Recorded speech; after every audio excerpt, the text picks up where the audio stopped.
എല്ലാ മനുഷ്യരെയും പ്രകാശിപ്പിക്കുന്ന യഥാർത്ഥ വെളിച്ചം ലോകത്തിലേക്ക് വരുന്നുണ്ടായിരുന്നു.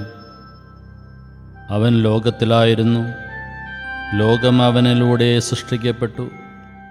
എങ്കിലും ലോകം അവനെ അറിഞ്ഞില്ല. അവൻ സ്വജനത്തിൻ്റെ അടുത്തേക്ക് വന്നു, എന്നാൽ അവർ അവനെ സ്വീകരിച്ചില്ല.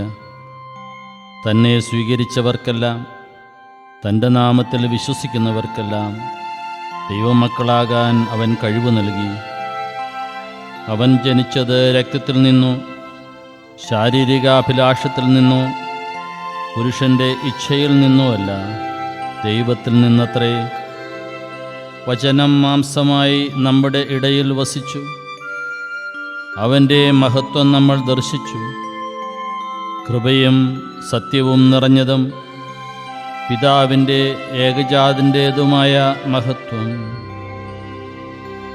നമ്മുടെ കർത്താവ് ഈശോ മിശിഹായുടെ കൃപയും പിതാവായ ദൈവത്തിൻ്റെ സ്നേഹവും പരിശുദ്ധാത്മാവിൻ്റെ സഹവാസവും കുർബാനയുടെ അമ്മയും ആദ്യസക്രാരിയുമായ പരിശുദ്ധ കന്യാമറിയത്തിൻ്റെ ദിവ്യകാരുണ്യ ഹൃദയത്തിലൂടെ നമ്മിൽ പൂർണ്ണമാകട്ടെ.